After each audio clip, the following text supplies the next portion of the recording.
오늘 매일 성경 해설 제목이 세상과 적그리스도죠. 우리가 구원받고 하나님의 백성으로 하나님 주신 삶을 살아갑니다. 바울은 그것을 믿음에 경주하는 삶이다라고 말하기도 합니다. 그런데 우리가 기억해야 할 것은 우리가 하나님 주신 삶을 살아갈 때 하나님 부르실 때까지 이 땅에서 예수님 닮는 그 구원받은 자의 삶을 살아갈 때 곁길로 가게 하고요. 또 우리를 넘어뜨리게 하고 또 믿음에서 떠나게 하는 것들이 참 많이 있습니다. 이 오늘 본문도 이렇게 보면 굉장히 분량이 많은데 요한 사도의 그 마음의 강직함을 느낄 수 있습니다.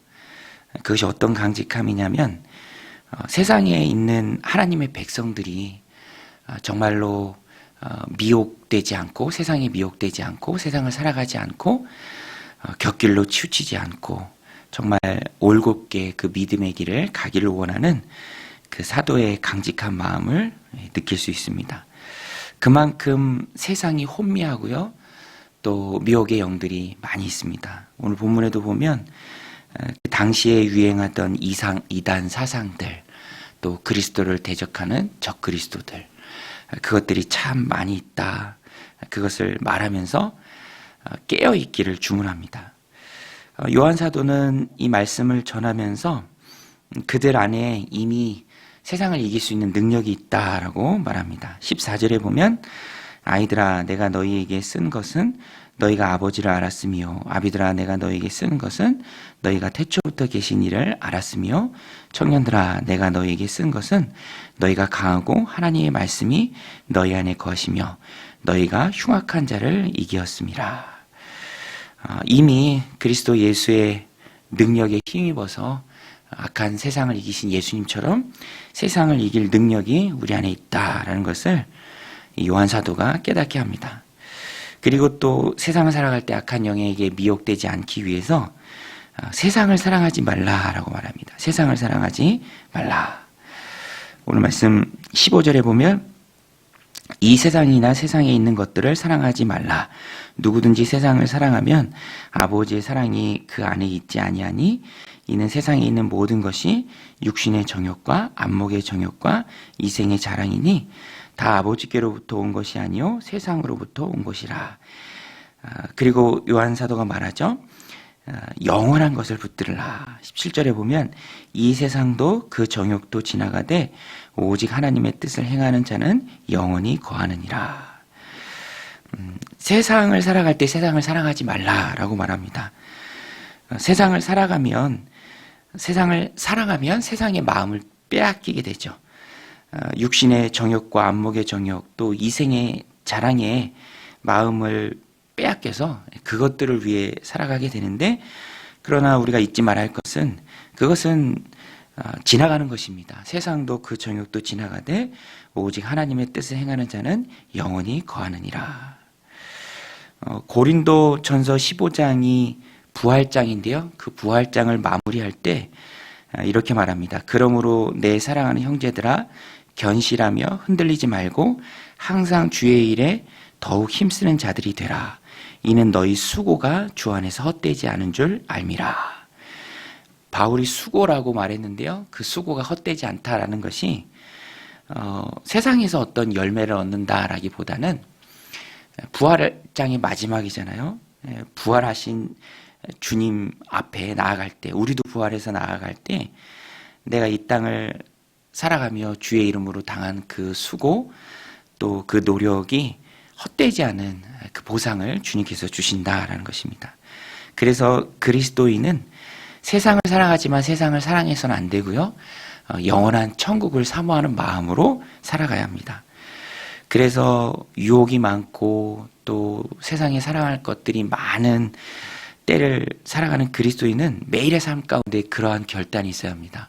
나는 천국 백성이고 천국을 사모하는 마음으로 세상을 살아가지 않고 하나님의 뜻을 행하는 그 영원한 기쁨을 위해서 산다. 그 마음이 늘 우리 안에 있어야 합니다. 그때 세상을 이기는 그 승리가 우리에게 주어지는 것이죠. 어떤 목사님이 자녀를 데리고 미국에 갔는데 오래전 일입니다. 그런데 미국은 장난감 가게가요, 우리나라와는 비교도 안 될 만큼 크고 화려한 거죠. 굉장히 창고형으로. 이제 어린 자녀가 거기 가니까 막 눈이 휘둥그레지는 거죠. 그런데 이제 처음에 본 그 작은 장난감에 꽂혀서 더 좋은 것들이 많지만 뭐 처음에 있는 그거니까 그걸 손에 꼭 쥐고 다니는 거예요. 그런데 이 아버지가 그거 말고 더 좋은 거 여기 되게 많다 말을 해줘도 모르는 거죠. 그런데 이제 데리고 다니면서 보여주는 겁니다. 그러니까 이제 그때야 비로소 손에 쥐고 있는 것보다 훨씬 더 좋은 게 많다는 것을 깨닫고 더 좋은 것을 쥐면서 이제 덜 좋은 걸 이제 내려놓게 되는 것이죠. 오늘 그리스도인의 삶도 딱 그와 같습니다. 세상에 좋은 것들이 많이 있지만 그것들은 다 지나갈 거죠. 정욕도 세상도 지나가되 오직 하나님의 뜻을 행하는 자는 영원히 거하느니라. 그래서 우리는 마지막 말세를 살아가면서 세상을 사랑하지 말아야 합니다. 그것은 다 지나갈 것이고요. 우리가 사랑해야 할 것은 하나님의 뜻을 행하면서 영원히 거하는 것, 그리고 영원한 하나님 나라에 갔을 때 하나님 주신 귀한 상입니다. 그것을 바라보고 살아가는 것이죠. 그리고 마지막 때를 그리스도인이 어떻게 살아가야 하는가? 적그리스도를 멀리해야 합니다. 적그리스도. 오늘 말씀에도 보면 적그리스도가 나옵니다. 18절에 보면 아이들아 지금은 마지막 때라 적그리스도가 오리라는 말을 너희가 들은 것과 같이 지금도 많은 적그리스도가 일어났으니 그러므로 우리가 마지막 때인 줄 아노라. 그런데 이 적그리스도, 안티크라이스트, 그리스도를 배격하는, 대적하는 세력이죠. 그런데 그 출신 배경을 요한이 이렇게 설명합니다. 그들이 누군가? 19절에 보면 그들이 적그리스도인데요, 그들이 우리에게서 나갔으나, 원래 같이 동역하던 사람들이었습니다. 우리에게 속하지 아니하였나니, 함께 동역했지만 처음부터 속한 자는 아니었어요. 만일 우리에게 속하였다면 우리와 함께 거하였으니와 그들이 나간 것은 다 우리에게 속하지 아니함을 나타내려 함이니라. 그러니까 같이 일하던 사람이었지만 나간 사람이었고요, 속한 것처럼 보였지만 처음부터 속하지 않은 자들입니다. 그들이 바로 적그리스도죠. 그래서 출신 배경으로 보면 가까워요. 오늘날에도 목사라는 이름을 가지고 적그리스도의 일을 행하는 사람들이 참 많습니다. 그런데 그들의 특징이 뭔지 아십니까? 이 앞부분에 나오는 거예요. 세상을 사랑해요. 돈을 사랑합니다. 권력을 사랑해요. 그러면서도 자기의 이익을 위해서 많은 사람들을 이용하죠. 그런데 너무나 안타까운 것은 많은 사람들이 그 앞에서 따라갑니다. 그러니까 미혹의 영이 가득한 것이 이때이고요. 이 마지막 때에 우리는 그리스도인들은 깨어 있어야 합니다. 비슷해서 자기의 유익을 위해서 이끄는 적그리스도들이 참 많습니다. 그러면 그들을 어떻게 분간할 수 있습니까? 22절에 보면 나옵니다.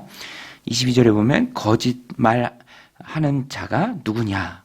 예수께서 그리스도임을 부인하는 자가 아니냐? 아버지와 아들을 부인하는 그가 적그리스도니 아들을 부인하는 자에게 또한 아버지가 없으되 아들을 시인하는 자에게는 아버지도 있느니라. 여러분, 누가 적그리스도입니까? 거짓말하는 자고요, 또 예수께서 그리스도임을 부인하는 자입니다. 그래서 이 적그리스도들, 그리스도를 대적하는 자들, 또 교회를 회방하는 자들, 허무는 자들을 보면 그들의 메시지는 분명해요. 자기가 드러나고 사람이 드러나고 예수님이 보이지 않습니다. 그리고 예수님에게만 쓸 수 있는 그런 용어들을 막 가져다가 쓰는 것이죠. 그리고 자기와 또 자기를 따르는 무리들을 드러내고 그 중심에는 자기의 욕심을 채우는 일이 있다라는 것입니다. 그것을 보고 분간할 수 있는 지혜가 있어야 합니다. 어떻게 분간합니까? 오늘 말씀해 보면 그런 악한 자들의 가르침에 귀를 기울이지 말고 오히려 귀를 기울여야 할 것이 무엇이냐? 그것이 바로 성령의 음성이에요. 27절에 보면 너희는 주께 받은 바 기름 부음이 너희 안에 거하나니 아무도 너희를 가르칠 필요가 없고 오직 그의 기름 부음이 모든 것을 너에게 가르치며 또 참되고 거짓이 없으니 너희를 가르치신 그대로 주 안에 거하라. 이 기름 부으심이라는 것이 바로 성령님입니다. 성령의 음성이죠. 성령의 인도함을 받는 것을 말합니다. 말씀을 통한 성령의 인도하심. 그것은 복잡한 것이 아니고요. 아주 단순한 것입니다. 성령이 인도하시는 것이 바로 그리스도의 복음이죠. 그리스도의 십자가 복음입니다. 하나님만이 우리의 주인 되심을 우리가 성령을 통해서 명명백백히 깨달을 수 있죠. 그래서 사람의 개인의 어떤 가르침에 귀를 기울이고 그런 적그리스도의 말에 홀랑 넘어가지 말고 요한 사도가 말하는 거예요. 너희가 주께 받은 바, 예수님도 말씀하셨잖아요. 보혜 성령이 내가 너에게 말한 모든 것을 생각나게 하고 그 말씀을 가르쳐 주실 것이다. 그래서 우리는 성령의 인도함을 받아야 합니다. 말씀을 통한 성령의 인도하심. 거기에 진리가 있죠. 오늘 우리가 살아가는 시대는 마지막 시대입니다. 결코 나는 안 빠져. 그 보이스피싱도요, 정말 신기하잖아요. 누가 거기에 빠질까? 그런데 막 의사도 빠지고 교사도 빠지고 정말 안 빠질 것 같은 사람도 빠지고 혹 내가 빠질 그런 위험에 처할 때가 많이 있습니다. 그래서 우리는 깨어 기도해야 하고요. 성령의 인도하심을 받아야 하고요. 악한 자들, 적그리스도들, 이단자들을 분별해낼 수 있어야 합니다. 우리는 이미 그러한 것들을 이겨낼 수 있는 능력을 힘입은 자들입니다. 요한 사도는 정말 안타까운 마음을 가지고 또 강직한 마음을 가지고 흩어져 있는 마지막 때 핍박 가운데 있는 성도들을 보호하려고, 그들을 지켜내려고 또 케어하려고 이 말씀을 썼습니다. 어떤 면에서는 오늘 우리가 사는 시대도 똑같습니다.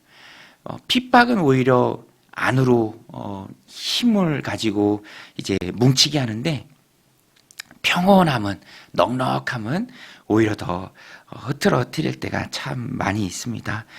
이럴 때일수록 이 요한일서의 말씀을 꼭 붙들고 그날이 가까움을 볼수록 더욱 모이게 힘쓰고 또 악한 적그리스도를 분별해내고 그들을 따르지 않는 오직 진리의 말씀 위에 거룩하게 서는 믿음의 백성들이 다 되시기를 주님의 이름으로 간절히 축원드립니다. 우리 같이 말씀 붙들고 기도할 때, 하나님, 이 말세의 때에 이미 나타난 또 우리와 아주 가까운 곳에 있는 그런 적그리스도를 잘 분별하고 그들을 따라가지 않고 진리 안에 거하는 우리가 되게 하여 주옵소서. 성령의 인도하심을 분명히 받게 하여 주옵소서.